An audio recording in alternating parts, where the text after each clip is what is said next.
Hola, muy buenas tardes. Les saluda Eduardo Macías Iniesta, a nombre del equipo de producción de Radio Ciudadana y de México y sus historiadores.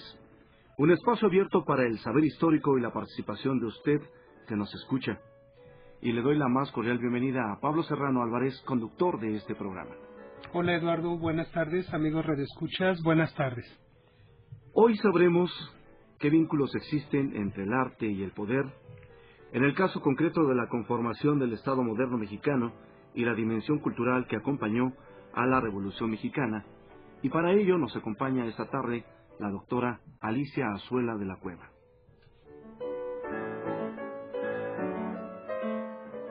Nuestra invitada es doctora en Ciencias Sociales, especialidad en Historia del Colegio de Michoacán.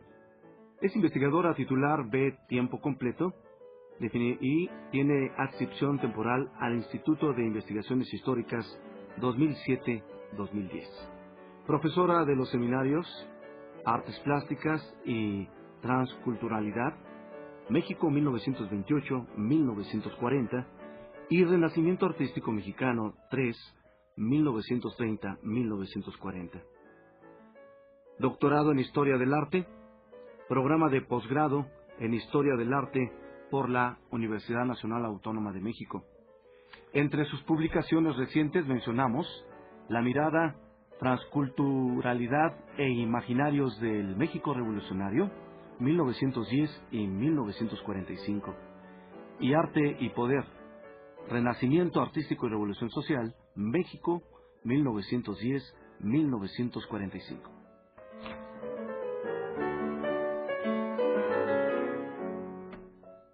Y antes de empezar, los invitamos a que expresen sus opiniones y dudas al correo México y sus historiadores @gmail.com. Les repito con todo gusto, México y sus historiadores @gmail.com. O también nos pueden llamar a los teléfonos de cabina 5604-8229, 5604-7926, Lada sin costo 01800-670-1680. Y recuerden que tenemos un excelente regalo para ustedes que nos escuchan. En esta ocasión, Benito Juárez y Jesús González Ortega.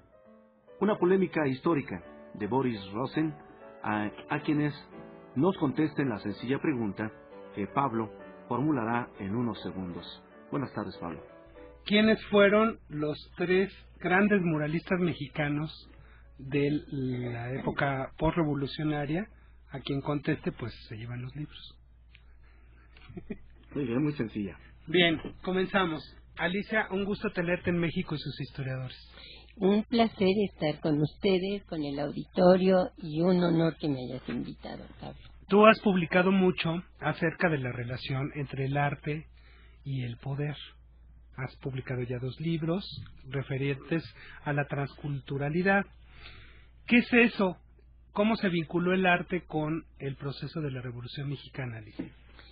Bueno, si estamos hablando de alta cultura, generalmente hay una relación del arte con el poder. Así es. Y en los estados nacionales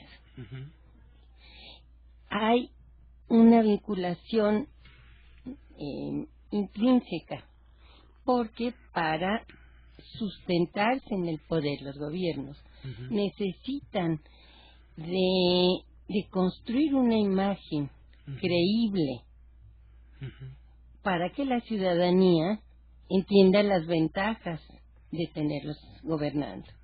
Y la imagen se construye a través de símbolos. Y entre los símbolos, un lenguaje simbólico por excelencia es el artístico. ¿Cómo se fue hilvanando esa relación en el proceso de la Revolución Mexicana? Porque además, bueno, entre 1910 y 1945 hay como varios matices, ¿no? Mira, inicialmente se da siempre desde el mismo espacio del arte, es decir, desde los centros de enseñanza, desde la academia, desde la producción artística, con las obras.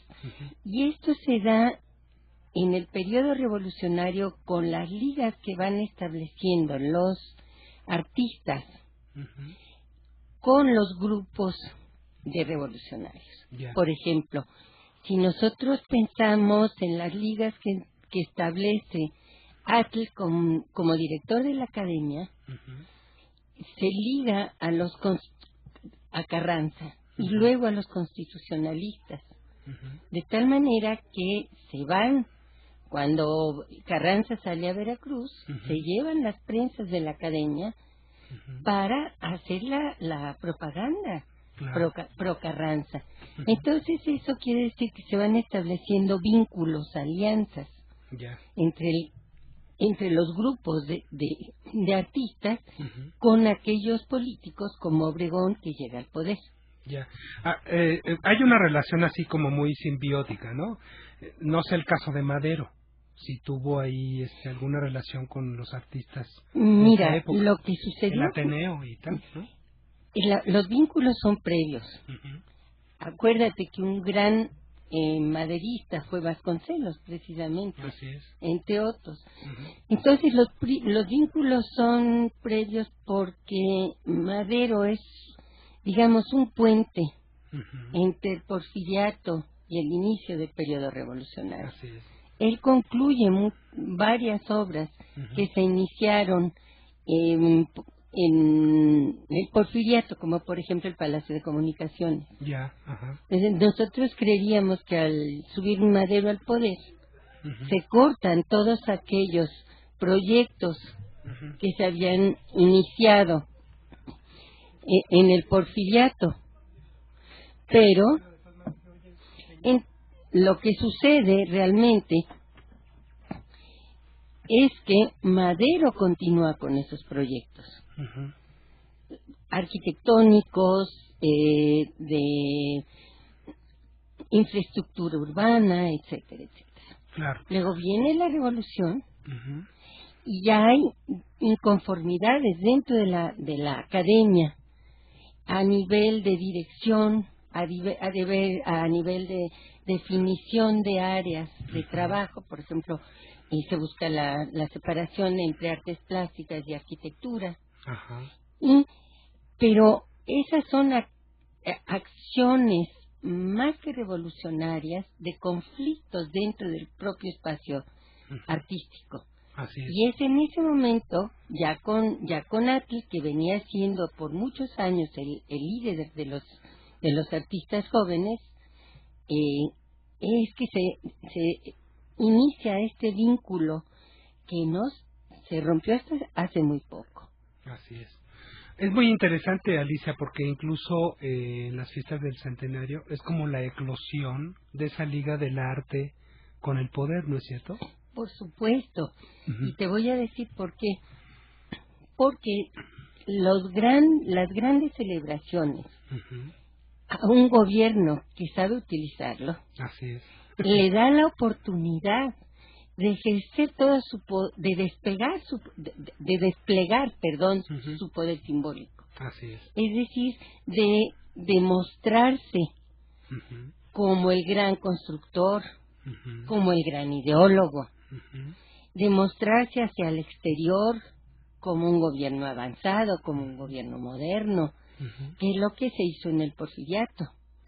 Y luego en 1921 lo que se hace es más bien tratar de ganar credibilidad con las fiestas de la consumación. Claro.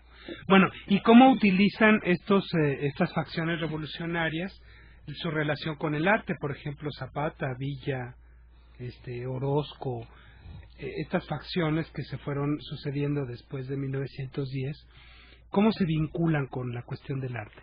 Mira, en el caso, por ejemplo, de las ligas de los artistas de la academia con los constitucionalistas, se vinculan empleándolos, por ejemplo, para ilustrar sus revistas, en un primer momento. Y luego Y es por eso, porque el caso de México es paradigmático de la relación entre arte y el poder. Se les da el espacio a los intelectuales y a los artistas para diseñar y operar las instituciones dedicadas al arte y a la cultura. Entonces los tienes tú como operarios, los tienes tú como maestros y los tienes tú como creadores. Así es. Y a raíz de la revolución no hay un mercado del arte. Entonces el único espacio que tiene este grupo social, que es minoritario pero importante, es aquel que le abre el gobierno a nivel institucional. Claro. ¿Cuáles son las instituciones representativas del arte durante el proceso de la revolución? Porque, bueno, están las formadas en el Porfiriato, no sé si permanecen durante esa gran década revolucionaria, y después hay un cambio, ¿no? Claro. Cuantitativo y cualitativo en la creación de instituciones, ¿no es cierto? Mira, básicamente es a través de la Academia de Bellas Artes. Yeah. Pero por otro lado también están vinculadas a la Escuela de Altos Estudios y también están vinculados a la Universidad Popular que crea Pruneda. Yeah. Entonces, Pruneda es un personaje maravilloso. Maravilloso. Él, fíjate, es una gente con unos principios tan sólidos que ya en el callismo, cuando a raíz de los problemas, digamos, de levantamientos que hay y el principio de la crisis económica, eso sumado a la actitud crítica que toman los artistas frente al régimen, se les cierra la llave y entonces ya no hay presupuesto para que hagan arte público. Claro. Y quien deja regresar a terminar sus murales a Orozco en la preparatoria en San Ildefonso es Pruneda. Fíjate. Entonces es una gente convencida en la importancia para un país de la difusión y la educación. Bueno, y está Posadas también como un representante de la exaltación de los problemas sociales y de la cuestión política, ¿no? Claro, pero fíjate que en este caso es muy curioso porque ciertamente la temática está ligada a la vida cotidiana, al reportaje, pero con una calidad plástica que lo eleva al nivel artístico. Es decir, las maneras de vincularse son distintas. En el caso de la revolución es a nivel institucional. Y en el caso de Posada, más bien es a través de la prensa. Claro. Pero desde luego es muy importante entender que el arte no es una pegoste, digamos, de la historia o de la sociedad, sino que el arte ayuda a construir la historia y a la sociedad. Así es. Entonces, podemos encontrar un montonal de maneras de vinculación del arte con la vida, del arte con el poder. Claro. Porque siempre han habido grupos dominantes. Claro.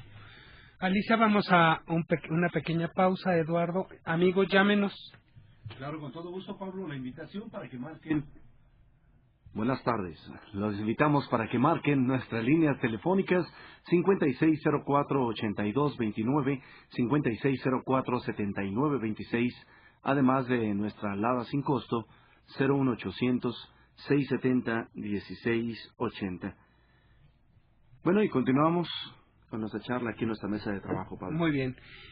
Alicia, te preguntaba lo de las instituciones porque este periodo como que desaparecen las instituciones dedicadas al arte o están ahí como que medio olvidadonas.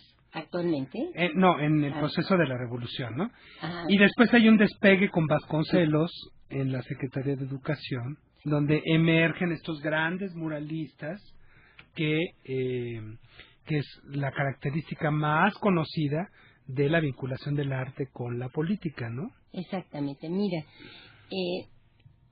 a raíz de la lucha armada, obviamente que digamos, baja el impacto y la presencia de los centros de educación artística. Pero no para nada desaparecen. Lo que pasa es que el espacio de acción es menor. También baja, desde luego, la posibilidad de trabajo para los arquitectos. Obviamente, en general, la producción artística se ve limitada por la inestabilidad política y por la falta de presupuesto. Si estabas tú cambiando constantemente de gobierno y además los grupos más poderosos o se habían replegado, habían salido del país, no había mucho por dónde jugar. Ahora, hablamos en general del arte, pero el arte implica muchas cosas, ¿no? Por supuesto. La actuación plástica, la música, el intelecto en general, ¿no? Claro, la literatura. Así es. No, además, por ejemplo, las carpas, todo lo que... El teatro. Sí. Estamos hablando de un rango enorme de manifestaciones. Así es. Y después de que sobreviene la Constitución del 17 y que emerge el gobierno de Carranza, ¿hay una estabilidad institucional para fomentar el arte? Exactamente, exactamente. ¿Y ahí sin parar hasta la década de los 40? Exactamente. Y fíjate que precisamente es la Constitución del 17 la que marca dos características. Primero, que es obligación del Estado ocuparse de la educación y la cultura, lo cual ya te está dando una vinculación de esencia legal. Y segundo, es un derecho de los mexicanos el tener acceso a la cultura y al arte. Y esto implica los niños, los jóvenes, los adultos. Claro. La población en general, digamos, ¿no? Por supuesto. ¿Y crees que esto dio un estímulo mayor a la creación artística? Yo creo que sí. Por supuesto. ¿En comparación con el porfiriato? ¿Qué te diré? Si pensamos en arte público, sí. Porque y si pensamos sobre todo en manifestaciones como las artes plásticas, pero se hizo mucha arquitectura en el porfiriato. Se hizo muchísima obra de infraestructura. Entonces, no, por más que queramos inclinarlos y encontrar entre las grandes bondades de la revolución la cantidad, es más bien la intención. Así es. Lo simbólico, ¿no? Lo simbólico y la intención de que fuera pública. Yo creo que esa es la clave de esta vinculación. Porque las obras del porfiriato a nivel de arquitectura, bueno, hasta la fecha, ¿no? Son espléndidas. Son un emblema de ese momento. Claro, pero dentro del programa estatal, no hay esta vocación implícita de educar y llevar la cultura a la población. Así es. Es más bien elitista. Sí, hay que llevarla, el cambio fundamental de discurso y de intención es eso. Claro, sí que hay una diferencia muy importante entre el porfiriato y lo que pasó después de la Constitución del 17, ¿no? Exactamente, y deriva de ahí. Claro. Deriva de ahí. ¿No es una vocación artística enfocada al populismo? Mira, primero, no podemos generalizar, porque aunque haya un arte con una intención pública y didáctica, no todos se manifiestan de la misma manera. No es lo mismo Orozco que Rivera y que Siqueiros y que Méndez un poquito después, ¿no? Sino que yo creo que más que populista es para el pueblo, pública, de acceso a la ciudadanía o a la población en general. Sí, porque simplemente la creación de nuevas instituciones dedicadas a distintos sectores sociales o a distintos enfoques artísticos te da ese acercamiento, cosa que en el porfiriato pues no existía. Claro. ¿Qué había en el porfiriato? Una academia, ¿no? 3 academias. Claro, era la academia, pero además la academia no tiene la repercusión a nivel de artes plásticas, no de arquitectura, para nada. De la academia salían los arquitectos y su vínculo con Europa, sobre todo, le daba un carácter internacional. Pero las artes plásticas toman el empuje que vemos en el muralismo mexicano, porque toma este carácter monumental y público. Difícilmente lo iba a tener con obras de pequeño formato. Claro, por ejemplo, José María Velasco en el porfiriato no se le acercaba mucho, que digamos, a las masas. No. Populares, como dicen los sociólogos. No, sí, reiterando. Digamos. Ándale, digo, perdón por los sociólogos, no tengo nada en contra de ellos, pero es un concepto, o sea, no se veía, ¿no? No, claro que no, claro que no. Y el muralismo, entonces, es como una consecuencia de esto que se postula en la Constitución del 17. Yo te diría que es parte de... Es parte de... Más que una consecuencia. ¿Por qué? Porque va entretejiendo, va haciendo que sea. Claro. No es algo que es algo en lo que yo insisto mucho y es fascinante. Al irse haciendo la obra y al ir teniendo la obra, al ir dándole la obra prestigio al Estado, a nivel nacional y sobre todo internacional, entonces se van cumpliendo los preceptos de la Constitución. Y eso lo tenía muy claro don José Vasconcelos, ¿verdad? Pero claro que sí. Como nunca antes algún secretario de Instrucción Pública y Bellas Artes, que era en el porfiriato don Justo Sierra, ¿no? Absolutamente, aunque algo que es fascinante precisamente es de qué manera la generación que llega al poder en los 20 son hijos de Justo Sierra.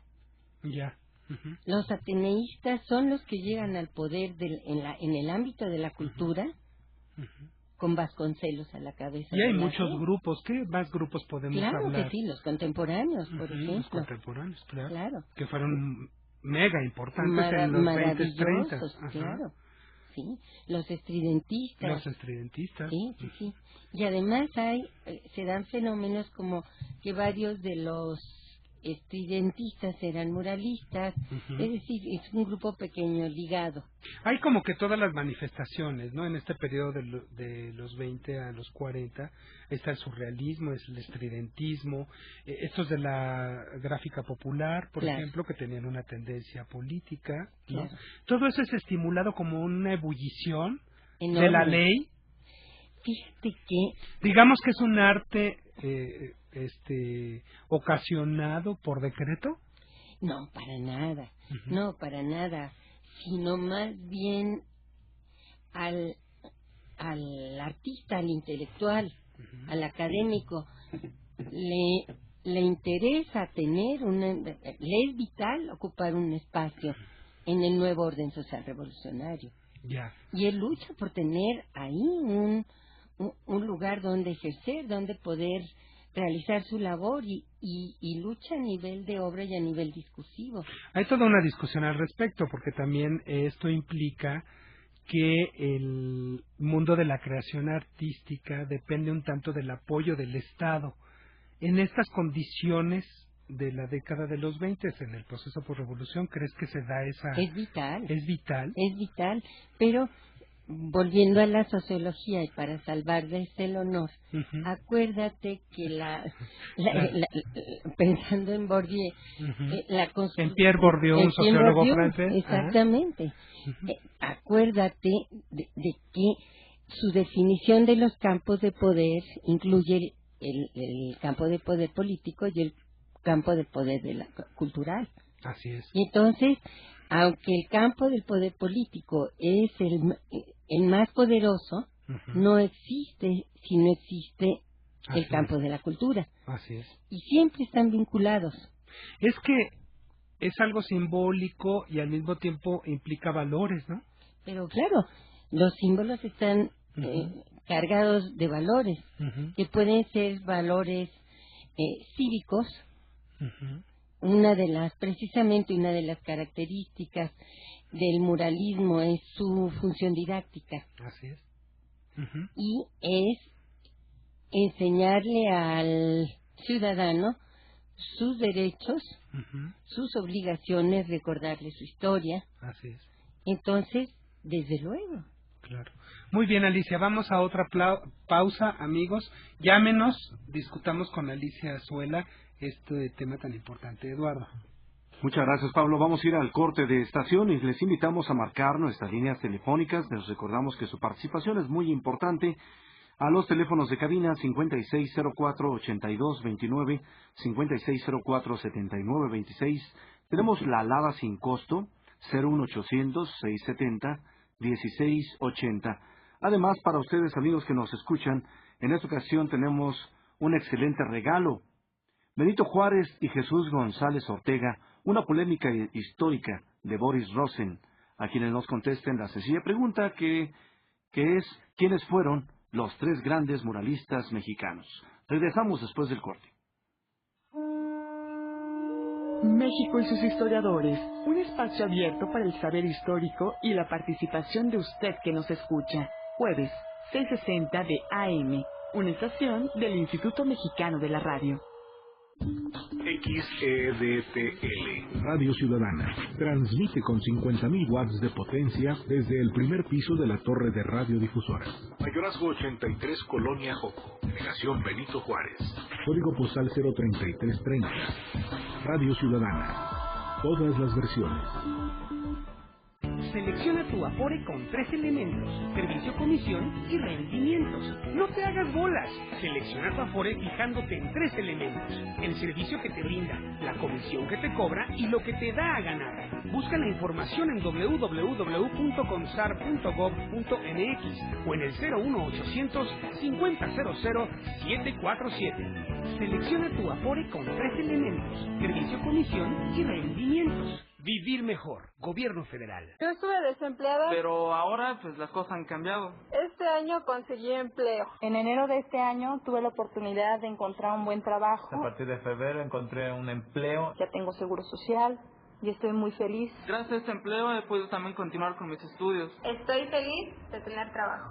En lo que va del año llevamos 513.370 nuevos empleos.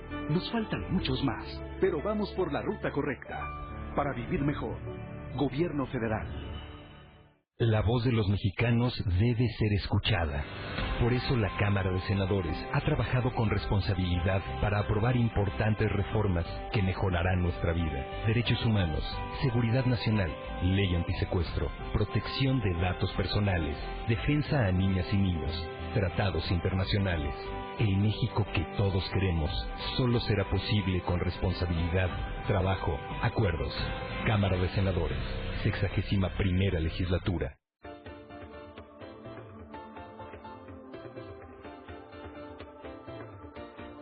La Suprema Corte, ¿qué hace?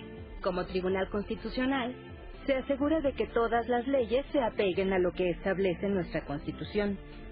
Porque ninguna ley puede estar por encima de la Constitución. Suprema Corte de Justicia de la Nación. Máxima protección de tus derechos fundamentales. Radio Ciudadana, 660 AM. México y sus historiadores, voces expertas para dar respuesta a todas sus preguntas sobre nuestra historia. Jueves, 6:60 de AM, una estación del Instituto Mexicano de la Radio.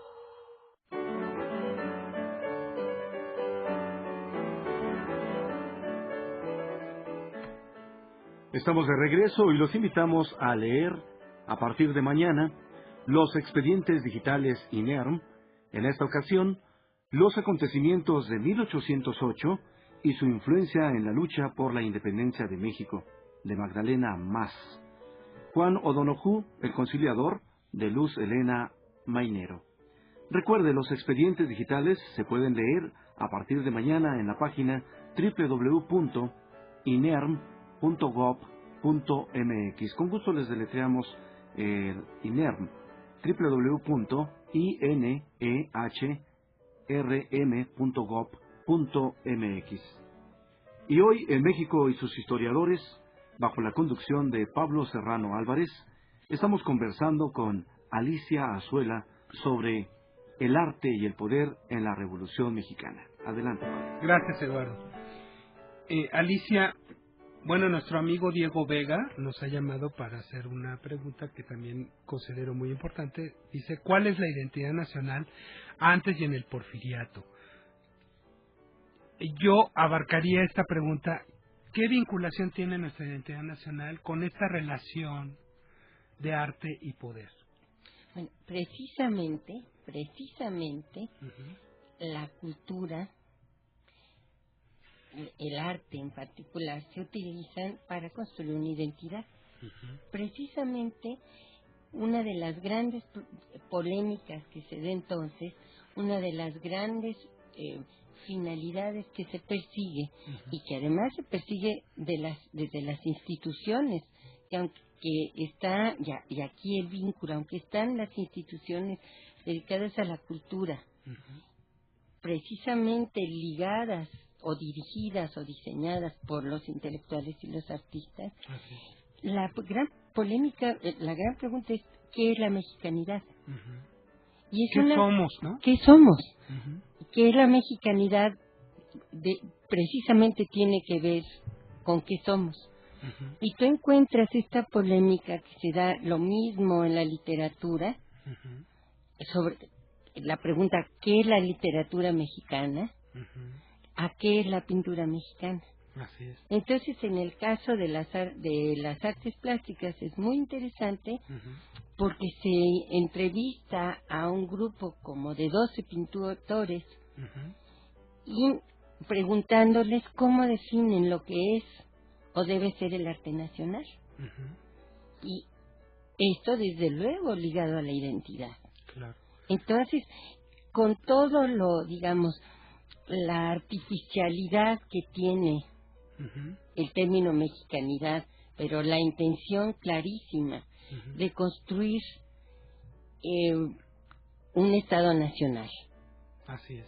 Entonces, desde luego que es una herramienta básica, fundamental, para definir al mexicano desde los grupos de poder. Claro.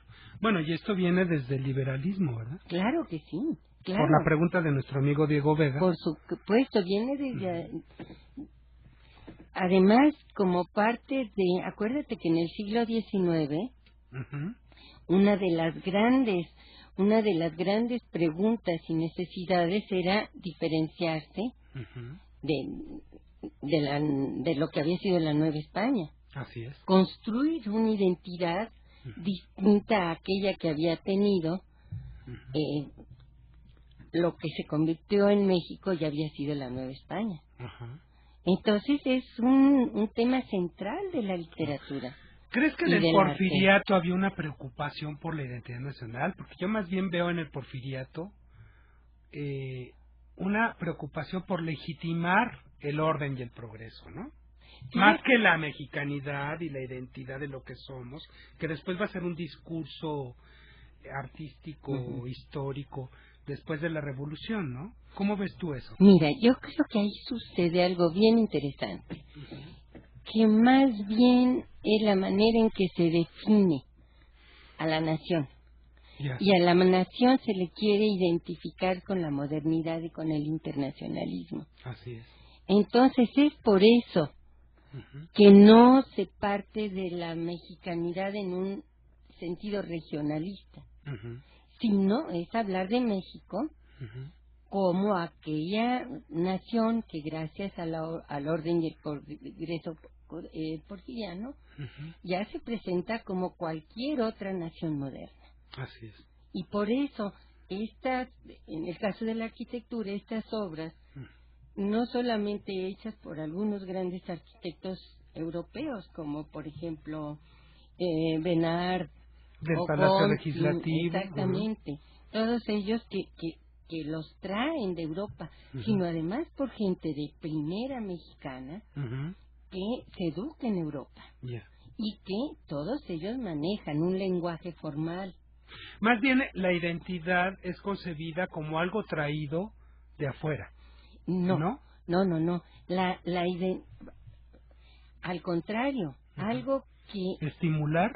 Algo que se puede desarrollar adentro, porque se maneja los lenguajes occidentales.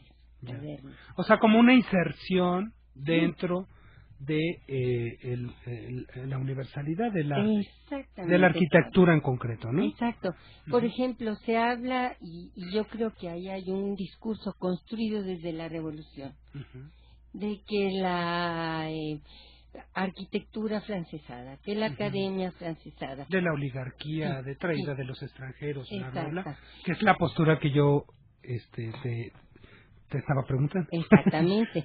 Yo creo, Pablo, que, por ejemplo, los cuadros de historia, con temáticas inspiradas en héroes prehispánicos como Cuauhtémoc, hay una clara conciencia de construir una pintura de historia, o luego ya más ligada al simbolismo, con temáticas inspiradas como en la leyenda de los volcanes, o el representar el paisaje nacional. Claro, porque además esta onda de la mexicanidad, queridos amigos y amigas, quiere borrar el 19, ¿no? Por su anarquía. Quiere como que los cimientos de la mexicanidad, saltándose toda la anarquía que hubo en el siglo XIX. Claro, Pablo. Y eso tiene que ver con una necesidad vital de construir un grupo de poder que gobierne. Así es. Es crear una identidad que cohesione a la población. Y ahí volvemos a cuál es la función del arte y la cultura. La de cohesionar. Bueno, ¿y qué pasa después de la Revolución? Que como que se integra toda la historia de México en nuestros murales, ¿no? Como que hay una integración de nuestra historia para unir la identidad. Claro que sí, porque parte de la definición de la identidad se da a través de la historia patria. Claro. Entonces hay que se inventa, digamos, o se elabora a partir de sucesos reales, pero interpretados desde el poder, toda una historia oficial. Así es. Y, por ejemplo, ¿qué es Palacio Nacional? Claro. Es el ejemplo más preclaro de la síntesis de la definición de historia dada en ese momento desde el poder. Así es. En donde tú tienes juntos a gentes que se mataron entre sí, como tienes tú, por ejemplo, tienes a Carranza, tienes a Obregón, tienes a Carrillo Puerto, tienes a Villa, tienes a Zapata, todos aparecen como del mismo equipo y cada uno fue matando a cada uno. Claro. Pero ¿qué es lo que tenemos? Una idea de la historia de la revolución y del grupo, el triunfo del grupo sonorense como aquel que se debe a una cuestión y a unos principios compartidos. Bueno, ¿y qué me dices de los murales maravillosísimos de Juan O'Gorman? Que ya enlazan el proceso de la revolución, la posrevolución, el mundo moderno que surge con la revolución, ¿no? Hay como un engarce, ¿no? Maravilloso, Pablo. ¿Y eso cómo se transmite en la literatura o en la música? Mira, yo creo que tanto en la literatura como en la música hay toda una intención también de crear un arte nacional. Pensemos en Chávez, pensemos en Revueltas. Dos ejemplos muy claros. Representativísimos. Claro, pero a la vez... Moncayo más tarde. Claro, pero a la vez a Revueltas y sus ligas con las vanguardias. Así es. Que también eso no se nos puede olvidar, porque si no caemos en este discurso de los 50 de la cortina de nopal, en donde la joven generación se cree que inventa la vanguardia, cuando en sus inicios los artistas plásticos, los muralistas, eran vanguardistas. Así es. Y siguieron en contacto con las vanguardias. Bueno, ¿y qué me dices del taller de la gráfica popular, no? Que fue fundamental en los 30, 40, pero ¿no? Claro que sí, claro. Y además con ese discurso un poco cardenista, ¿no? Sí. De las masas, ¿no? Por supuesto. Y tiene un elemento también de carácter internacional que está ligado a la creación de estos grupos antinazis, antinazifascistas. Así es. A nivel que organiza inicialmente a nivel internacional el Partido Comunista. Y entonces este tipo de manifestación como el de la gráfica popular lo encuentras tú en España, lo encuentras tú en todo Occidente. Incluso del lado de la derecha, con los nazis y con los fachas italianos, con los falangistas. Como lenguaje formal realista, digamos, sí, pero no en cuanto a contenido. Claro. Bueno, nos pregunta nuestra amiga Hilda de San Román, que le agradezco que nos llame, siempre nos llama, y pregunta quiénes fueron los que ayudaron económicamente a los muralistas y cuál fue el papel que jugó Antonieta Rivas Mercado. Bueno, precisamente al ser un arte público patrocinado por el Estado, quienes ayudan a los muralistas es el Estado. Es el Estado. Claro. Se les contrata como contratan en términos de salario y de horas de trabajo, no de derechos laborales. Se les contrata por X cantidad para pintar tantos metros de muro. ¿Cómo se daba ese financiamiento? Porque siempre se analiza que si los muralistas, que si otros artistas que fueron contratados por el gobierno. ¿Cómo funcionaba eso? Se hacía un contrato y se firmaba y se decía a tanto el metro cuadrado. Ya. Sí. Y se debe de concluir en tanto tiempo. ¿Y salía caro? Era un regalo. Era un regalo lo que realmente. Claro. Bueno, ¿y cómo funcionaba con los artistas independientes? Ahí, para que veas, bueno. Mira, por ejemplo, en el caso de los contemporáneos, que también es, yo creo, una de las bondades de la etapa revolucionaria, es que ellos caben, por ejemplo, en el Departamento de Publicaciones de la Secretaría de Educación o de la UNAM. Entonces, eso favorecía un poco los vínculos. Favorece los vínculos y les da un ingreso. Ahora también, pocos de ellos se dedicaban como profesión única a la literatura. Sí, antes eran como más plurales, ¿verdad? Claro, sí, ¿no? Que ahora. Para sobrevivir. Claro. Antes no se podía. Bueno, esta política de Estado se mantuvo durante toda la posrevolución. Sí. ¿Hasta cuándo? Mira, yo creo que empezó a bajar el patrocinio, yo no sé. Seguramente es cuestión de ver... ¿Después de los 70? Yo creo que sí. O sea que hubo un continuum, ¿no? Sí. Sí, todavía con López Mateos se hicieron precisamente muchas cosas, sí. La celebración. Con Echeverría desde el punto de vista populista, ¿no? Claro. Con De la Madrid, bueno, ya es en los 80, pero hay un impulso, ¿no? Bueno, muchísimo menor. Muchísimo menor. Bueno, ¿y qué papel jugó doña Antonieta Rivas Mercado, que es muy famosa? Doña Antonieta Rivas Mercado, precisamente a quien ayudaba, era a estos grupos independientes. Era una mecenas. Era una mecenas. Una mecenas maravillosa que los ayudó a poner, sobre todo, llevar al teatro sus obras y publicarlas. En ese caso, como grupos independientes, tenían ese personaje que el Teatro Ulises, es decir, todo lo que sale con ellos. Oye, ¿y había muchos mecenas?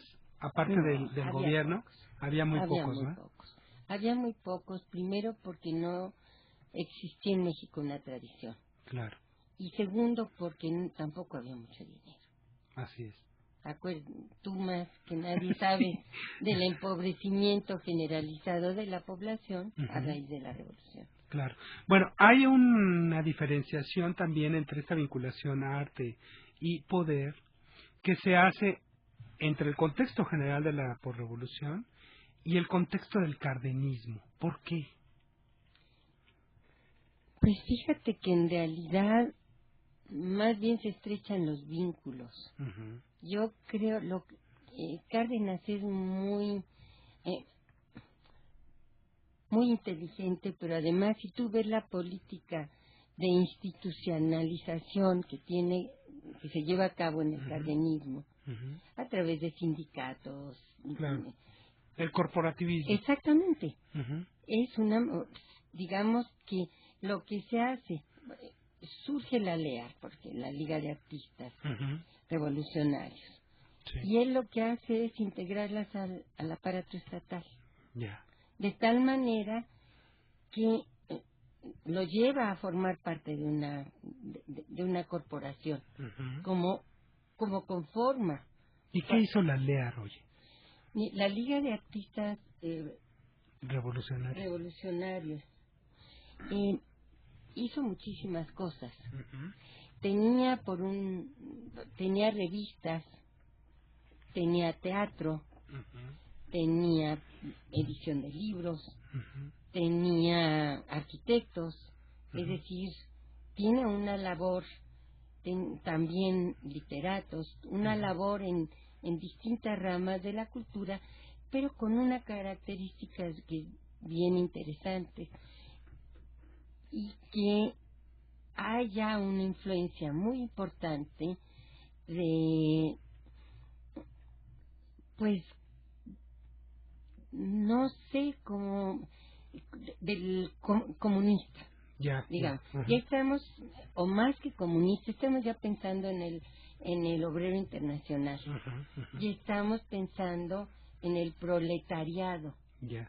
Digamos, hay un alejamiento de esta idea del arte y de la revolución en términos agrarios, digamos. Esa es la diferenciación que yo te preguntaba, exactamente, ¿no? A esta construcción cada vez mayor de un arte de carácter urbano y con la finalidad de llevar al proletariado al poder. Claro.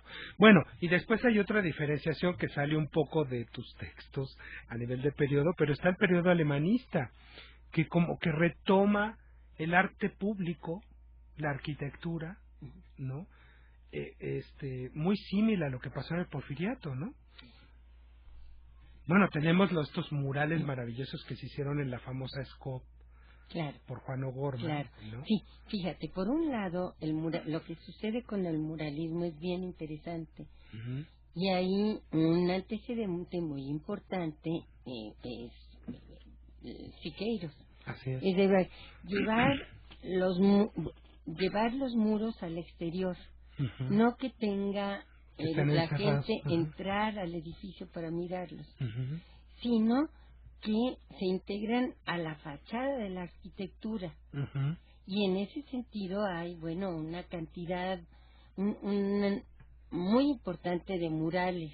Y además ya no necesariamente de carácter formalista, digamos, sino ya tienes a Mérida haciendo, por ejemplo, maravillas abstractas. Entonces, sí, lo que se hace es, hay un segundo aire del muralismo llevando el muro a la fachada. Así es. Bueno, ¿y de qué manera hay esta diferenciación también con respecto a la literatura y a la música? En el alemanismo tienen como un salto cualitativo, ¿no? Son menos dedicados a las masas, están como más vinculados ya a un punto de vista comercial, Alicia. Pues yo creo que más que estén dedicados, más que tomen un giro comercial, va tomando más importancia, por ejemplo, la radio y la televisión. Así es. Comerciales. No es que se distraiga la vocación, sino que ya hay otra competencia. O sea, ¿tú crees muy que importante. Este rollo, con perdón de la palabra, de la construcción de identidad continúa latente como una marca, como un sello del Estado mexicano? Por supuesto. Yo creo que sí. Hasta hace muy poco seguíamos de lo mismo. Ahora tenemos no sé, aparentemente desde el poder se tienen otras preocupaciones, pero hasta hace muy poco esa parte del discurso se seguía repitiendo y repitiendo. Claro. Y lo que es interesante es ver de qué manera se va redefiniendo el concepto. ¿Los mexicanos somos artísticos? Mira, Pablo, yo creo que esa es parte del discurso que se ha inventado alrededor de México. Yo creo que es el ser humano en general. En general. O sea, no somos bichos raros, ¿verdad? No, hombre, quisiéramos. Y así se vendió la imagen de México precisamente a raíz de la época revolucionaria. Claro. Se inventó algo, que era la revolución la que rescataba al arte auténtico que era el indígena. Y que el arte indígena era parte de la identidad nacional, porque era una cualidad, digamos, propia genética del mexicano. Ya. Ahora, se lograron los objetivos de, a través del arte, en todas sus manifestaciones, construir nuestra identidad nacional. ¿Realmente los mexicanos nos identificamos con esa creación simbólica? Yo creo que depende del grupo social. Creo que hay que partir de entender qué se entiende con identidad nacional. Así es. Que es un constructo. Sí, porque muchos dicen, pues es que la identidad es porque nos identificamos todos. Pero ¿en qué nos identificamos? Bueno, pues en varios símbolos y valores. Sí. Nuestra patria, Sí. Pero creo que no va por ahí la cosa. Mira, yo creo, ojalá que nos identificáramos por nuestros valores y por nuestro civismo. Eso sería maravilloso. Sí, claro, maravilloso, yo estoy de acuerdo. Porque tú y yo somos de una generación que tomamos clases de civismo, ¿no? Sí.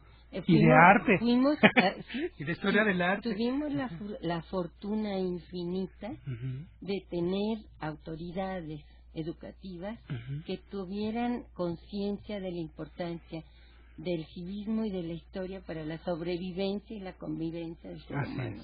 Que mucho nos hace falta, ¿estás de acuerdo? Estamos en la ruina. Porque se dejó de enseñar aquello que otra vez desde la cultura, desde la educación, cohesiona a una población de manera que le permite convivir. Así es. Civilizadamente. Claro, y esta historia del arte tan maravillosa de la revolución y la posrevolución logró su cometido, ¿no crees? Porque bueno, vemos los grandes muralistas, vemos a don Juan O'Gorman, a Carlos Mérida, a una pléyade de artistas maravillosos que nos plasman ahí nuestra historia patria, nuestro civismo. Claro que sí, yo creo que sí, Pablo. Considerando desde luego que estamos en un país multicultural, que entonces más que ahora había grupos aislados que nunca tuvieron conocimiento de eso y por lo tanto no les podía importar y por lo tanto no les podía dar identidad, pero aquella parte de la población a la que se logró llegar, yo creo que sí. Claro. Y además creo que tuvo mucho sentido. Bueno, tan es así que estos muralistas y muchos artistas de este periodo son parte de nuestra identidad. No puedes concebir a México sin un Moncayo, sin Chávez, ¿no? Por supuesto. Sin los grandes muralistas. Claro que sí. Y es una identidad hacia adentro y hacia afuera. Así es. ¿Con qué se reconoce a México? Se reconocía. La misma Frida Kahlo, ¿no? Pero claro. Es como un símbolo, bueno, no muy positivo a veces, ¿verdad? Sí. Pero es un símbolo de nuestra mexicanidad. Claro, sí, cuando simplemente se convierte a Frida en un anecdotario de enfermedad, de autocomplacencia y obsesiones sexuales, bueno, pues la redujiste ya. Así es. A una facha, ¿no? Claro. Alicia, me ha dado un gusto enorme tenerte aquí. Amigos, si quieren oír a Alicia Azuela, el día 25 de agosto va a estar en el INERM donde vamos a celebrar un foro sobre las fiestas del centenario, ¿no es cierto? Y ahí va a exponer Alicia Azuela sobre el arte en las fiestas del centenario de la independencia de México. Muchísimas gracias por esta invitación y muchísimas gracias al auditorio por haber tenido la paciencia de escuchar. Así es. Muchas gracias, Alicia. Eduardo, hasta luego. Gracias, Eduardo. Muchas gracias. Buena tarde. Bueno, pues Pablo, vamos a mencionar a los ganadores de libros. Son Floriberta Mendoza Vázquez, Evangelina Bautismo Medina, Imelda Silva Olvera, Julio Herrera e Hilda San Román. Y pueden pasar a recogerlos en Plaza del Carmen, número 27, en San Ángel, de lunes a viernes, de 10 a 15 horas. Muchas gracias. Esto es una producción de Radio Ciudadana 660 AM. Enlace y coordinación INERM, Salvador Castro. Y en operación técnica, José Luis Centeno.